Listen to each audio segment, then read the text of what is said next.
Bonjour à tous et bienvenue dans cette nouvelle vidéo dans laquelle on va voir quelques parties miniatures, les bases déjà pour les débutants avec, on va voir des thèmes de maths très rapides avec le mat du berger, le mat le plus rapide aux échecs avec, vous allez voir, un petit mat de dames sur la bande qui est assez sympathique. Et ensuite, on va passer à des choses déjà un peu plus complexes, mais toujours adaptées à les débutants. Donc vous pourrez tranquillement passer des paliers et vérifier vos connaissances et vos aptitudes. Donc pour cette première partie, on va voir le maths le plus rapide aux échecs. Je vous souhaite un bon visionnage. Alors F3 comme premier coup, c'est forcément un mauvais coup vu que bon, on a le roi qui est un petit peu dans les courants d'air. E5, ce coup-là libère la dame noire sur cette fameuse diagonale. Et donc on va voir pourquoi c'est si important. Et ici, dans cette configuration, eh c'est simplement le coup G4 qui permet au noir de placer le mat. Alors je vais vous laisser chercher un tout petit peu pour que vous entraîniez un petit peu. Donc vous devriez voir un mat, donc c'est le seul coup qui donne échec. Et donc c'est mat. C'est dame H4 échec. Et pour le repas de ce Voilà, donc on soir, a ce mat de premier roi mat à l'étouffée. déjà. On va voir le même mat, mais côté blanc. Vous allez voir, ça va prendre un coup de plus forcément. Alors, dans cette côté blanc, on va jouer par exemple E3 pour libérer la dame. Donc F6, par exemple. D4. Donc là, ici, si les noirs jouent le coup G5, je vous laisse chercher le mat côté blanc cette fois-ci. Donc vous devriez le voir assez rapidement, vu que là, on a déjà vu le même exactement côté noir. Donc effectivement, c'est dame H5, Monsieur et madame échec et mat, de Damiano ont puisque ainsi le joué. roi est Quel est son complètement prénom? bloqué derrière ses pièces. Il n'a plus Mat. aucune case de jeu. Hein. On peut voir, c'est contrôlé partout. Et ici, il y a la dame blanche qui tape sur cette diagonale. E8, H5.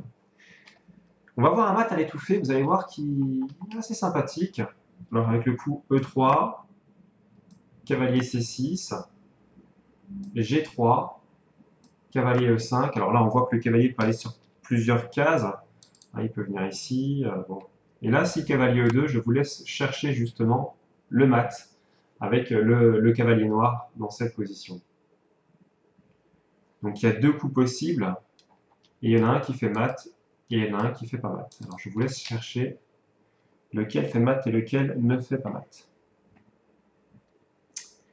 Alors effectivement, c'est cavalier F3 qui Pas donne mal, le enfin. mat, puisque donc, le roi blanc n'a plus aucune case de jeu.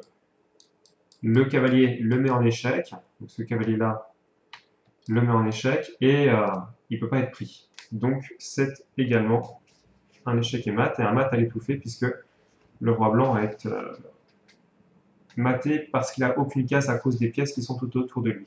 On va voir maintenant le fameux mat du berger, dont vous avez déjà dû entendre parler, même si vous êtes tout débutant. Ça, c'est le mat qu'on apprend au tout début. Donc, c'est après les coups E4, E5. Donc là, on va jouer fou C4 pour venir justement faire pression sur la case F7. Et ici, les noirs peuvent jouer plusieurs coups, cavalier C6, fou C5. On va voir fou C5. Et le mat du berger peut être introduit alors, avec dame H5 ou avec dame F3. On va voir dame F3. Donc ici, par exemple, si les noirs jouent D6, eh bien, il y a mat sur F7, Échec. tout simplement, Dormir. avec coordination C'est du fou en mourir. C4 et de la dame qui est venue sur F3. Donc, on va voir cette fois-ci une version un peu plus améliorée, j'ai envie de dire de ce... Alors, ce ne sera pas forcément un mat, mais c'est quand même une partie miniature, et vous allez comprendre pourquoi c'est une partie miniature. Il y a un gain tactique qui va arriver, donc après fou C4, fou C5, et ici, sur dame F3, les noirs, voyant cette double menace, vont jouer cavalier H6. Et là, je vous laisse chercher le gain pour les blancs. Il est un peu plus compliqué à trouver, mais en cherchant un petit peu, vous devriez trouver. Je vous laisse quelques secondes pour essayer de comprendre cette position. Notez bien que si le cavalier noir n'est pas sur H6, par exemple s'il est pris par une pièce, il y aura mat avec la dame sur F7. Par conséquent, vous devriez maintenant comprendre la menace des blancs. Donc ça c'est simple, c'est D4. Donc D4 attaque le fou C5 et le fou blanc menace de venir capturer le cavalier noir, sur quoi la dame blanche en F3 pourra venir prendre un F7 en matant. Et donc ici pion prend par exemple et fou prend H6 et dans cette configuration, eh bien, les noirs sont perdants parce que s'ils font pion prend H6, il y a tout simplement dame prend F7 mat, donc le même mat que le mat du berger sur F7 avec la coordination entre le fou C4 et la dame F3. Et si jamais les noirs font un petit roc, dans cette configuration-là, admettons qu'ils fassent petit roc, eh bien on pourrait facilement repartir avec le fou et on aurait juste gagné une pièce. Voilà, donc dans cette partie, c'est un peu plus compliqué, mais on arrive quand même à gagner. On va voir une autre partie maintenant, donc E4, 5, fou C4, fou C5 ici, et dame H5. Alors dame H5, ce coup est menaçant, il menace de faire dame prend F7, mais il menace aussi de faire dame prend E5. Hein. Donc c'est une double attaque, on appelle ça. Donc parce qu'une pièce attaque deux pièces adverses non protégées. Et donc sur dame H5, eh bien, qu'est-ce que les noirs vont jouer? Eh bien tout simplement, ils vont se tromper. Ils vont faire cavalier F6 avec l'idée d'attaquer la dame avec le cavalier. Donc le cavalier attaque la dame. Et là, je vous laisse chercher pendant quelques secondes le mat qui va découler de cette mauvaise position des noirs et du roi noir qui est trop exposé. Alors vous devriez trouver le mat. Donc le mat est assez simple, c'est toujours le même thème, c'est dame prend F7, échec et mat. Coordination avec le fou blanc sur la diagonale A2, G8 et la dame noire qui vient mater sur F7. Donc là, encore une fois, on a un mat. On va trouver une autre. Alors, je vais juste quand même vous donner un truc, c'est que sur dame H5, dame E7 tenait parfaitement la position, puisque sur dame E7, la dame noire protège la case F7 et protège le pion E5. Voilà. Donc ça, c'était le petit truc à savoir. Donc on pouvait tenir dans cette position avec les noirs. On va voir une autre partie, E4, 5, fou C4, fou C5, et ici, après dame F3,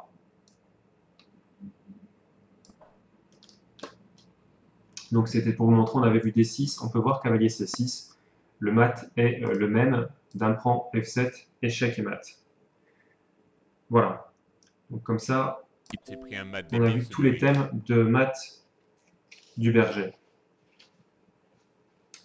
On va passer maintenant à une partie à peine plus complexe. Bon, pas beaucoup, hein, mais on commence à corser un petit peu parce que vous devriez commencer à voir des petites choses. Et on va essayer justement d'aller un peu plus loin. E4, C5, donc une sicilienne. Voilà. Cavalier F3, cavalier C6, D4. Donc prise, cavalier prend, ici E5. Et vous allez voir, après E5, il y a cavalier F5 qui menace à la fois de prendre en G7, de venir sur D6 dans certaines variantes. Enfin, c'est assez menaçant ce cavalier sur F5. Et ici, après cavalier G-E7, le cavalier G8, E7, je vous laisse deviner le mat à l'étouffer. Donc on a déjà vu un thème de mat à l'étouffer, donc je vais vous laisser chercher celui-là aussi. Vous devriez trouver ce joli petit mat, très agréable. Donc maintenant, je pense que vous avez trouvé ce mat. Alors, il y a deux échecs possibles. Hein. Un échec ici, un échec ici. On ne va pas prendre en compte l'échec de la dame sur D7, hein, évidemment. Donc, c'est cavalier D6, échec et mat. Voilà. Dormir et mourir. C'est terminé. On va voir une autre partie semblable à celle-ci.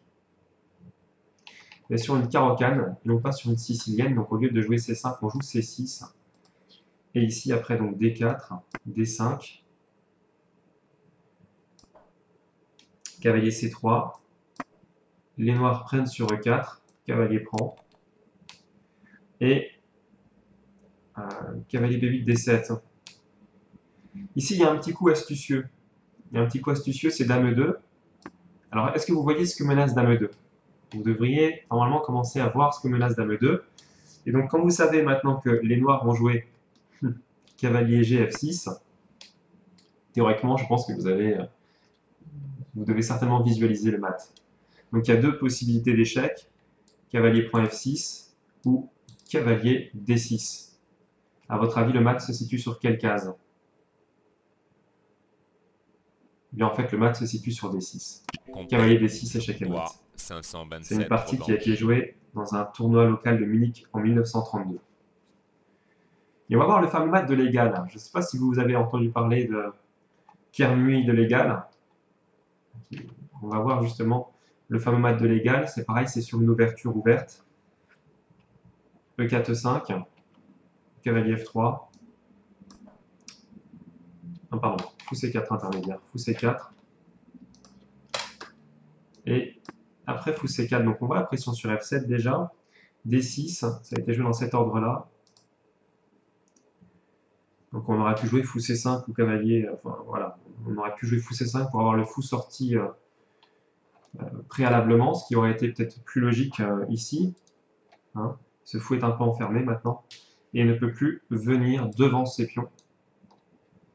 Donc après D6, les blancs vont jouer cavalier F3, les noirs vont jouer fou G4, et ici, donc le cavalier est cloué, hein, il faut rappeler ça, parce que tout simplement, il y a la dame qui est ici, donc le cavalier ici est cloué sur F3, parce que le fou pourrait prendre la dame sinon. Et après ce fameux coup cavalier F3, il y a, après fou G4, pardon, il y a cavalier C3, et après cavalier C3, G6. Et G6, pour mettre le fou en fianchetto, semble intéressant, mais en fait c'est une erreur. Alors pourquoi c'est une erreur? Eh bien, je vais vous demander de chercher pendant quelques secondes. Je vous demande de chercher la combinaison ici qui va gagner en ligne pour les blancs. Donc un sacrifice assez exceptionnel qui gagne un pion dans la meilleure défense des noirs et qui mate si les noirs sont un peu trop gourmands. Donc ce coup, c'est cavalier prend E5. Alors on voit que sur pion prend E5, il y a dame prend fou et on a gagné un pion avec un avantage de développement conséquent pour les blancs. Oui, mais alors que se serait-il passé si les noirs, après cavalier prend E5, pion prend E5, avaient fait fou prend... Pardon. Cavalier prend E5, pardon, au lieu de faire pion prend E5, avait fait fou prend D1. Qu'est-ce qui se serait passé? Eh bien, c'est assez croquant. C'est ce qui s'est passé dans la partie, en fait.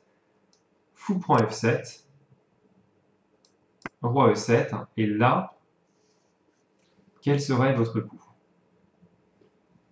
Qu'est-ce que vous joueriez dans cette position?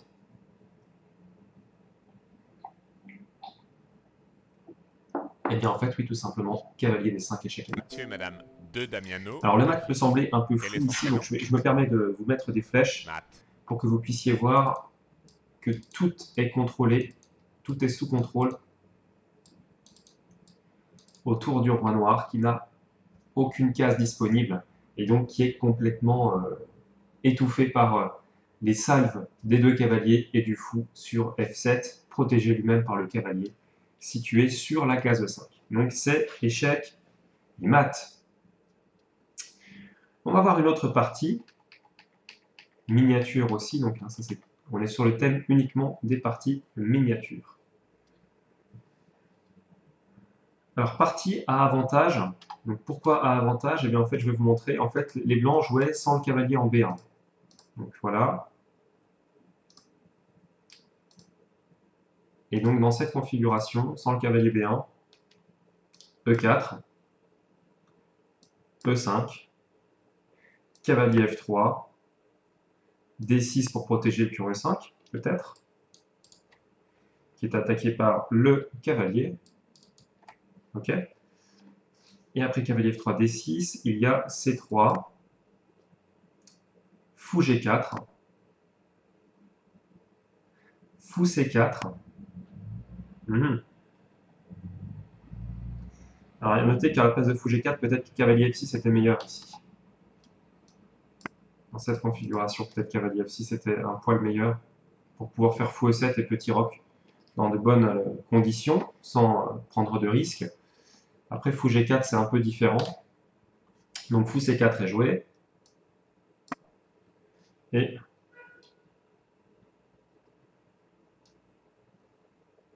cavalier B8 en D7. Oui.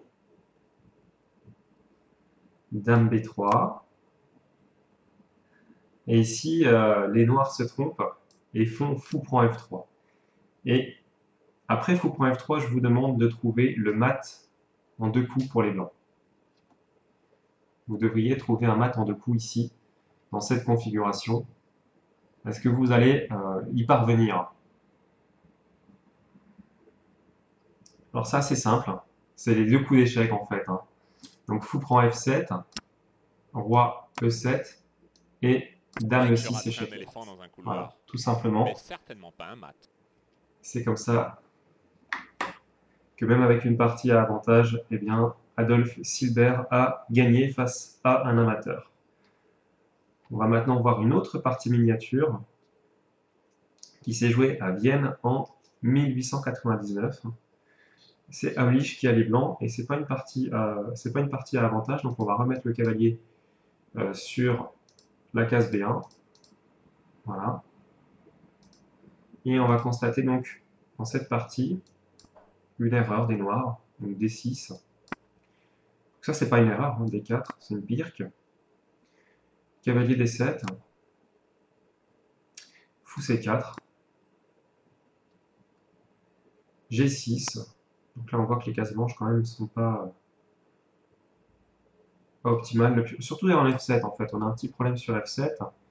Et donc, bon, après, cavalier F3. Voilà, il y a une erreur qui va être commise, qui est très courante quand les noirs ont fait un fianchetto, que j'ai d'ailleurs vu sur une autre chaîne d'échecs. J'ai vu un youtubeur se prendre ce type de tactique, qui est assez connu finalement, mais qu'on peut oublier quand on joue en partie rapide.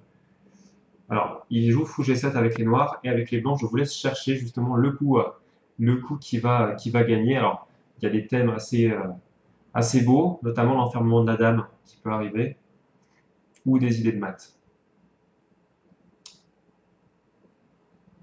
Est-ce que vous trouvez le petit sacrifice qui met le feu à la position noire, ici? C'est assez évident en fait quand on connaît un petit peu l'astuce. Donc maintenant j'estime que vous avez eu le temps nécessaire pour trouver cette combinaison. Le coup c'est fou prend F7. Voilà. Et là, il y a un problème. Donc on peut jouer roi F8, mais on va avoir des sérieux soucis. Hein. Peut-être tout simplement cavalier G5 peut être hyper menaçant, avec l'avenue de la dame sur F3 par exemple. Il y a pas mal d'idées. Mais le coup qui est joué, c'est roi prend. Et on va voir ce qui se passe donc après roi prend.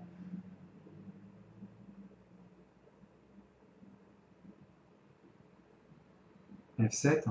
Est-ce que vous le trouvez? Donc c'est cavalier G5 échec. Et là, deux idées. Il y a deux idées. Soit on fait avec les noirs roi F8 ou roi E8. Et dans ces deux cas-là, il y a cavalier E6 qui va gagner la dame, puisqu'il n'a plus de cases, ou parce que sur F8, il y aurait échec en même temps. Donc il y aurait gain de la dame. Soit le roi vient sur F6, et maintenant je vous demande de chercher le coup de cette position.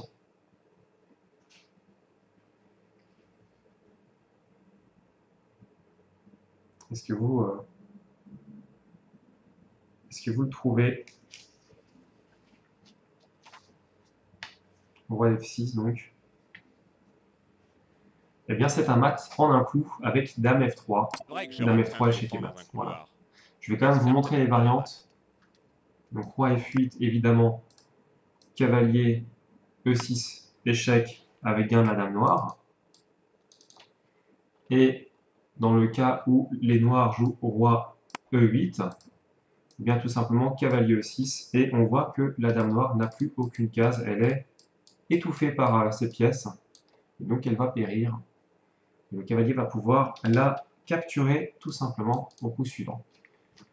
Donc voilà pour cette combinaison-ci. On va passer à une autre catastrophe sur l'échiquier. Donc les blancs c'est Schroeder Et cette partie a été jouée à Brooklyn en 1912, vous allez voir. On va remettre la position initiale. Donc la position initiale et l'ouverture commencent par cavalier F3. Et après cavalier F3, D5. Donc les noirs essaient de contre-attaquer au centre, c'est assez logique finalement. Ici, E4. C'est un gambit du pion central. Donc prise en E4 et cavalier G5. Et que se passe-t-il après cavalier G5? Donc les blancs attaquent finalement le pion. Attaquent le pion sur E4 hein, qui vient de capturer le pion blanc. Et il y a aussi des motifs d'attaque, on peut le voir sur la case F7 par exemple. Des choses comme ça qui existent. Alors qu'est-ce qui se passe après cavalier G5? Eh bien c'est assez simple. Après cavalier G5, cavalier F6 pour défendre le pion E4, tout simplement. On développe une pièce, on peut préparer le petit roc plus vite, donc c'est un bon coup, cavalier F6.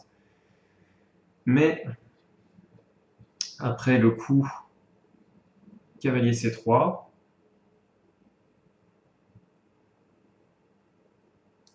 donc contre-attaque encore une fois avec une autre pièce, donc ça c'est assez régulier qu'on joue ce type d'ouverture en partie rapide, ça m'arrive très régulièrement. Donc on attaque deux fois le pion sur E4. Donc fou F5 pour protéger deux fois le pion avec deux pièces, donc le fou maintenant et le cavalier, qui protègent les deux, ce pion attaqué également par les deux pièces blanches, et on va rajouter un attaquant, on va jouer dame E2. Donc dame E2, et cette fois-ci, on a les trois pièces qui se coordonnent à l'attaque, donc on peut voir le cavalier, la dame et l'autre cavalier, alors qu'il n'y a que deux pièces qui défendent ce pion.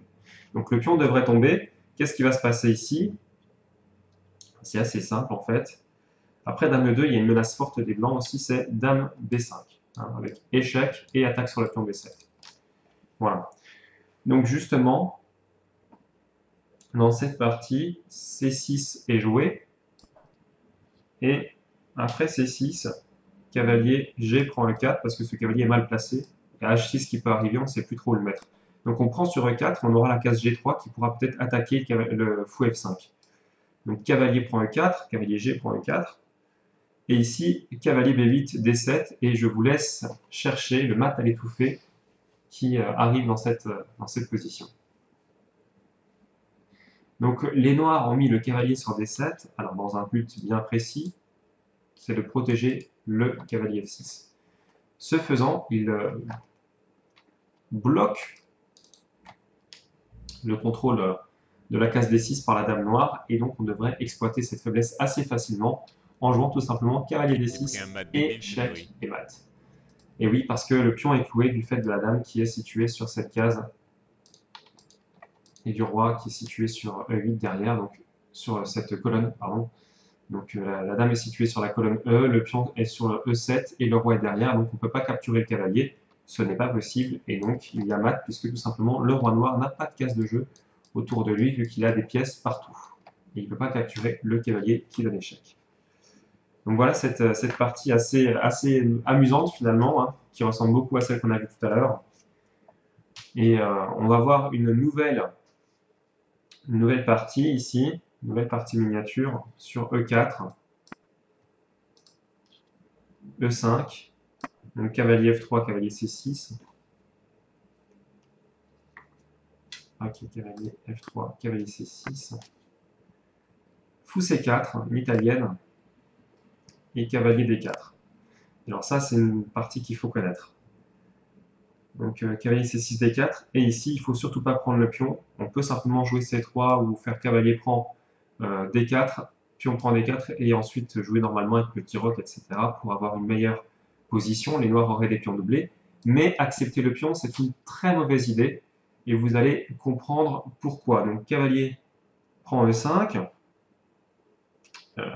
dans cette position, et après dame G5, donc double attaque, on peut constater cette double attaque entre, d'une part, le cavalier sur E5 qui est en prise, et le pion sur G2 qui est également en prise. Et donc ici, après dame G5, cavalier prend F7, peut sembler une bonne idée, puisque le cavalier attaque à la fois la dame noire et la tour noire sur H8. Et en fait, c'est une énorme erreur. Et alors, pourquoi c'est une énorme erreur? Eh bien, parce qu'il y a dame prend G2, contre-attaque donc sur la tour, simplement ici, sur H1. Et donc, grosse menace de prendre donc cette tour et de menacer, vous allez voir, derrière un mat. Donc, dame prend G2, tour H1, F1 est joué. Dame prend E4. Et alors là, il y a deux variantes. Il y a deux variantes ici. C'est soit de jouer la prise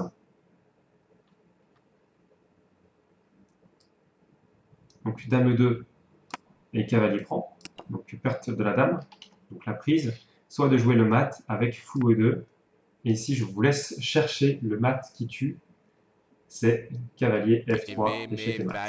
Voilà, on arrive à la fin de cette vidéo, j'espère qu'elle t'a plu, si c'est le cas n'hésite pas à laisser un petit pouce vers le haut, un petit commentaire, ça fait super plaisir. Je te présente juste ici ma vidéo spéciale 4000 abonnés et ici une vidéo sur l'attaque Maxland qui est juste une attaque extraordinaire.